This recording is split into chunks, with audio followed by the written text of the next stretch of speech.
Hello world, Candlekeep Mysteries has landed on all of us. It's for sale now on the D&D Beyond marketplace.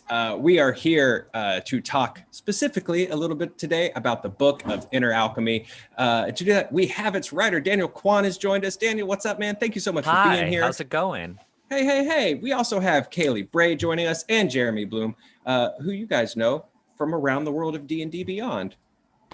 So thank you all so much for being here. Before we get into, it's always a weird thing to have to transition from serious to talking about our fun made up RPG stuff. But before we jump in today, we do want to acknowledge this horrible act that's happened in Atlanta. And not just what just happened in Atlanta, but what's been happening, especially like this whole year. In regards to our Asian American community here. We have links in the chat, or if you're watching this in the future on YouTube, there are links below in the video description of ways that you can interact, get involved, help, donate. If you don't have the time, if you don't have the money, at least please share those links and make your voice heard. We very, very much appreciate it. And if the three of you have anything to add before we jump into the book, please absolutely do so. This is your house. Yeah. You know, it's always been an interesting experience being an Asian person in North America. Like, I'm based in Canada, and Canada is not free of the problems that you're seeing in America right now. You know, Asian communities are being traumatized, they are afraid, they are outraged. We're feeling, every possible emotion when it comes to this. And all of that is compounded with the fact that we are also disproportionately being impacted by this pandemic. There's unemployment, there's the shuttering of businesses on top of, anti-Asian racism. So, first of all, big kudos to D&D Beyond for even, acknowledging this. I think it's so important for, people with influence to speak out. I mean, silence says a lot in a negative way, and to, give this platform to us is a really good sign of faith. And, the conversations that we have, when we're off camera are also super positive. This isn't smoke and mirrors. This is us taking action. And thanks, Joe, for having me on. I actually wanted to shout out, I was thinking about this before the stream, 3 other organizations that I think are worth mentioning. I know that I sent you the mega link with all the different GoFundMes, but there are 3 that I think are worth talking about. The first one is called Welcome to Chinatown. And Welcome to Chinatown is a nonprofit in New York that's helping businesses over there. In the Bay Area, which is also being affected by all of these really awful attacks, there's Save Our Chinatowns. So the first one is welcometochinatown.com. The second one is saveourchinatowns.org. And the last one is, and it's something that I think is deeply cultural, is the Asian Mental Health Collective. Mental health is not something that is talked about in many Asian households. And at a time like this is something super important to discuss. So yeah, if you have the means, donate. If you don't, signal boost. Absolutely. On top of signal boosting, please make sure that you take more time to listen than speak. This is also super important. I think that, there are little things that we can do, supporting your local game store if it's owned by Asian people, supporting your local Asian businesses, get some takeout. That's what I'm doing tomorrow. Get some takeout from a local Asian business. If you're Asian, check in on your loved ones. I haven't seen my grandparents in over a year. And this is a very tough time. I know this got really heavy, but I think it's no. It's all good. Well, look, you mentioned, and we'll make sure to individually boost those specific links too, because those are fantastic resources.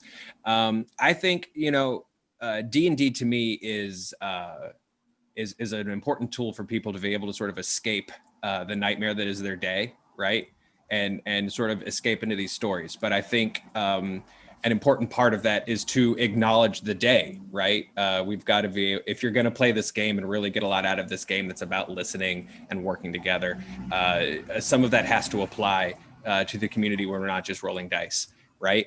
That said, let's talk a little bit about getting together and having some fun rolling dice, Daniel, because you wrote a really incredible story and adventure in Candlekeep Mysteries right there.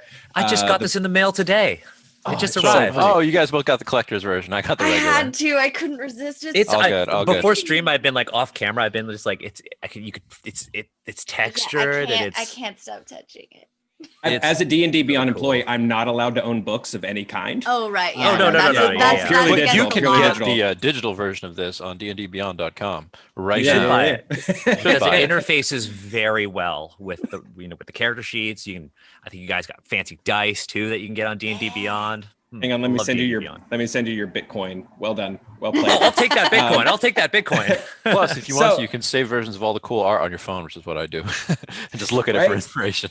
But I want to jump into the Book of Inner Alchemy with you and with Kailey, with Jeremy. I absolutely love this story as a kid, and I think this is going to become relevant in this stream as well as we talk about both the book and then sort of Asian American representation and in this community moving forward, how to approach these themes at your table. As a kid who like grew up on the martial arts movies and the martial arts section, like at his video rental store, I love this book so much. I love a martial arts cult hiding in the woods. Like, come on, like this is my stuff. I absolutely love this. So I want to just jump in with you guys and start talking about this. First of all, this idea of the esoteric martial arts, sort of our MacGuffin being this lost art to achieve immortality using the ideas of Chi and D&D. Yeah, this you mentioned video rental stores, and the Book of Inner Alchemy is not only like my ode to martial arts films, but also my ode to Blockbuster. Literally, like when I was growing up as a kid, we used to go to Blockbuster at least once a week, and we would rent a different movie every week, and we would watch them. And when Wizards approached me and they were like, "We want you to do an adventure. It's going to be this high level adventure. It's going to start in Candlekeep, and there's going to be a book." I immediately thought, okay, I have one shot. Assuming I have one shot at D&D, at an official D&D product. What am I going to do? And I'm going to do something Asian. And I was like, what's cool? And I was like, martial arts. Let's do this. And that's kind of how it happened. There's nothing really complicated about it. I wanted to do something that was very overtly Asian. And now I know that there are other Asian creators who are on this book, and they did not do that. And there's nothing wrong with that, right? My identity is that of the Asian diaspora. I am not just martial arts. I'm the Toronto Raptors. I'm not just martial arts, and the stories we tell don't have to be Asian coded stories. But with the Book of Inner Alchemy, I wanted to tell an Asian coded story, not only for the the nostalgia of it, but also because I wanted to rectify some things in D&D and add and enrich what D&D already has. And the big thing for me was Chi, right? If you're using D&D Beyond, that fantastic online tool, It's phenomenal, really. It's phenomenal. If you haven't heard of it, and you're playing a monk, you have this awesome action economy. Your key points or your chi points. But the thing that I've always seen in D&D, and I've been playing D&D for over 2 decades, and it's that chi or ki has only been a thing for monks.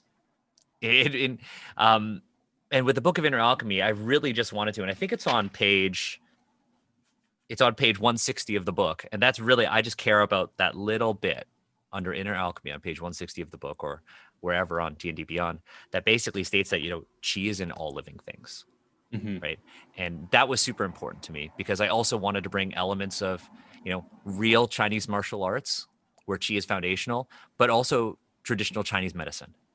And so this was the perfect opportunity to do so, to create a text, to create real knowledge that is now in the D&D universe, was an opportunity that I couldn't pass up. Yeah. Well, something that I love is, you talk about, shooting your shot. You have these tiny little implications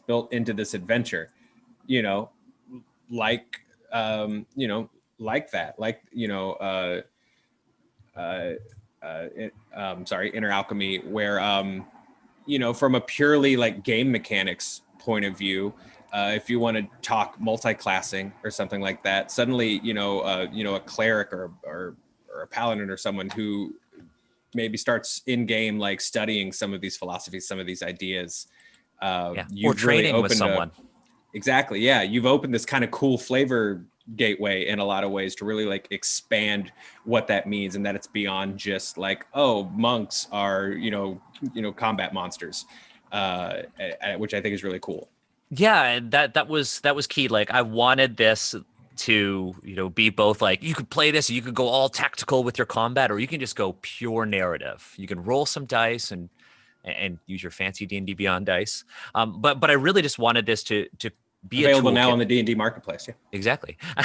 I wanted this to be a toolkit for telling stories about all classes and not just the monk, right? And when I'm playing and my players level up, I want them earning that level to mean something. So if you're, like you said, multi-classing into a monk, I want that to be, hey, let's find your master. Let's go on that journey to gain this knowledge.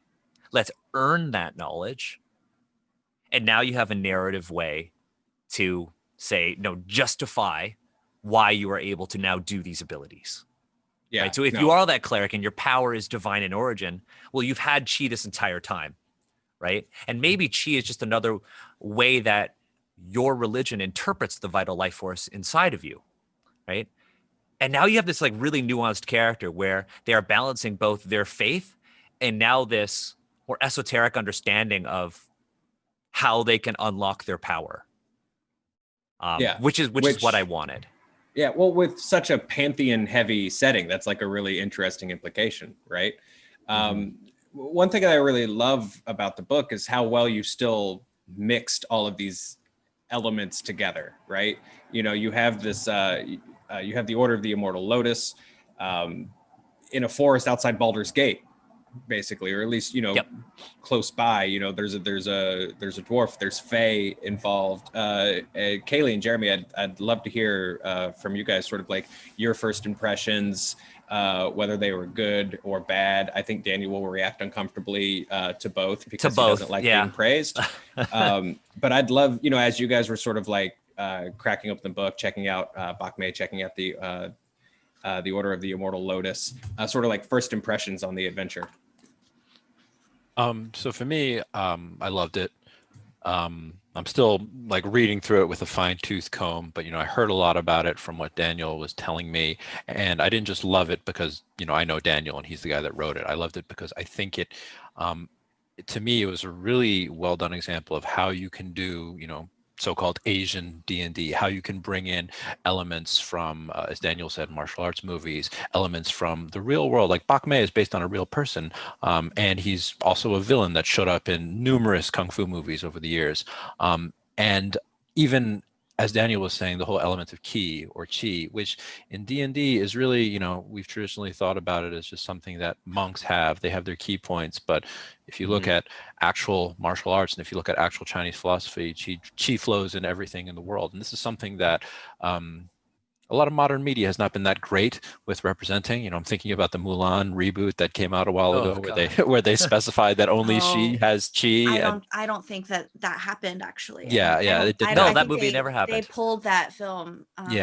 But Daniel, with the Book of Inner Alchemy, brings the idea that actually, all living things have key points, as we call them in game. And if you're going to become a monk, it's not just that you become a combat heavy fighter. It's not just the fact that you might resemble Aang from Avatar: The Last Airbender. It's that you actually learn a little bit about the philosophy of life that flows through all living things. So I really enjoy this adventure, and to me, I think it's I love all the adventures in this book. I love the fact that it features works from Asian creators who have chosen to write super Asian D&D, as Daniel did, or non-Asian D&D. And I think it's great that we just have a book that celebrates the contributions of Asians in the tabletop role-playing space, and that we get to see such a diverse collection of adventures from them. Yeah, absolutely. Yeah, I absolutely agree. And I've been saving most of Candlekeep because I'm running off to the woods with a stack of books later this month to just enjoy them and devour them finally. But I was able to, I did like a quick flip through of all of them. And I just, speaking as somebody who's a mixed race too, and likes to use Dungeons and Dragons to participate in a culture I don't always have the strongest tethers to, being able to like have the opportunity to really sink my teeth into a very Asian, a very Chinese story that it's it's difficult to have those connections to sometimes. I'm over the moon excited. And that was my first impression, just being struck by being able to jump into a world that means so much to me, and being able to learn a little bit too, I think is important. And shout out to you, Daniel, for just the accessibility that went into the designing this adventure, from like the pronunciation of the names in the beginning. That's a major thing, particularly for players who might not have encountered Chinese themed characters in their D&D games. And I think that it's really important that we acknowledge that even though this is a fantasy role-playing game, even though you're playing in the Forgotten Realms or whatever setting that you choose to play in, Asian people can exist and they should exist, and your role-playing experience should be diverse. I mean, names in general in fantasy TTRPGs are Yeah, still difficult, not just the Asian ones. We love it. We love Production Guide anyway. Yeah, absolutely. Who is this Drizzt character? Drizzt. Right? I said Drizzt. Right? That's the thing. Drizzt. Look, right?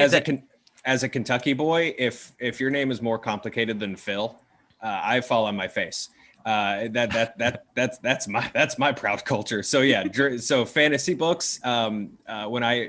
When I got old enough and started meeting people that had also read them, because when you're a kid, you're like, I'm the only person who knows about Dragonlance, and then you finally find someone who also knew about Dragonlance, and you realize that you've been pronouncing almost every name in the book completely wrong your entire life. Yeah, or are they wrong? That's the thing. Well, here's the thing. Exactly. Here's the thing. If somebody pronounces a word, not just a name, wrong, doesn't mean they lack intelligence. It just means they learned that by reading. Doesn't mean they, right? Yeah. I'm an intelligent guy. Yeah. No So there are different ways to learn things. You can learn a name by hearing somebody say it, or you can learn it by reading it. And what a great way to, make sure people pronounce it the way that the writer intended to, and not just for Asian stuff, like you said. Right. Well, I want to move us sort of forward, but before we get there, all the Candlekeep adventures have these great hooks for like, okay, what's next? But I also kind of wanted to shout you out for not just giving us like a couple of like what could possibly come next, but like some really big campaign ideas for what comes next. Like suddenly you have a very vengeful nemesis, assuming he survived, or suddenly you have a very vengeful nemesis, assuming one of his left or right hands survived, and they're very upset, or suddenly your party has to guard this like the knowledge of this incredible artifact that is sort of the MacGuffin of your whole story, if maybe they have chosen not to bring it back to Candlekeep, or whatever. There's so many, you drop so many like big implications and possibilities throughout this adventure. I personally wouldn't return it. No, yeah. I personally wouldn't. I think there's also the, oh, sorry, you can go ahead. No, I was going to say, I would just be like, yo, Buckmate, teach me. Teach me. There's that interesting possibility hidden in the text that it says Bakme was once a kind man devoted to justice, so perhaps he could find a path to redemption. And that to me was a kicker right there. Because, and I'm sure you'll talk on this, Daniel. Sure, yeah. I know you had some feelings about creating big Asian characters that were villains. However, they don't necessarily have to be villains as we think of them in a typical D&D hack and slash kind of game. And I'll let you speak on that. Yeah, no, you know what? I think that like I would be. Look, you can't tell stories and just be like, oh, I don't want to offend Asian people, so I'm not going to have Asian villains. That doesn't make sense, right? The thing is, like, you can't have Asian villains that are just based on these stereotypes. They need to have nuance. Yeah. Right? And yeah, I was originally like, I was a little scared. Doing something that was very overtly Chinese, with all of the work that I had done previously. And, for me, I wanted to kind of take care of like 4 things that I see a lot in just broader depictions of Asians in TTRPG. And like one is like, look, world building is often based on like harmful real world stereotypes. And, while, it was very important that we acknowledge the stuff that's happening outside of the Forgotten Realms, outside of our D&D Beyond dashboard, outside of Twitch or YouTube or wherever you're watching this, that stuff bleeds into your table because like, who's at your table? Right? Who's at your table, or who at your table is going to go and interact with an Asian person, right? So there's that. There's this idea that Asians are seen as just pure violence and savagery, and that they're in need of saving. Like, that's not the case with these characters. Yes, they are capable of violence, but they are also capable of so much more. They are capable of knowledge. They are capable of empathy, and that's what I wanted out of this villain. And then, of course, Asians are objects of fetishization, especially Asian women. And that's a huge thing that we've got going on right now in the world. There is so much misogyny around that. And this isn't even, my story to tell, right? But I wanted to make sure that the characters that I had in here were strong, were capable. And that's why I chose to tell a martial arts story as well for a level 12 adventure. Because how anticlimactic would it be if you were facing this martial arts master at a tier 1 adventure and then it's just over? Yeah. Right. I wanted them to feel powerful. I wanted them to, I wanted to make sure that DMs could basically take back May and the rest of the order and be like, hey, these could be those recurring villains. They could be coming after you. Maybe you've decided to take the stealthy route. You've taken the pages of the Book of Inner Alchemy and now you're on the run. You're also trying to make this item. Candlekeep's chasing you. The Order is chasing you. I think that's just a really interesting story. So I didn't want this to just to be, action scene, action scene, action scene. I wanted this to have implications on your next campaign and the world that you are actually engaged in. Well, I think you hit the nail on the head really well. It's a fantastic adventure, Daniel. It has more than deserves its spot in the book. It really, really does. Well done. Also, for sale now on the D&D Beyond Marketplace, Candlekeep Mysteries.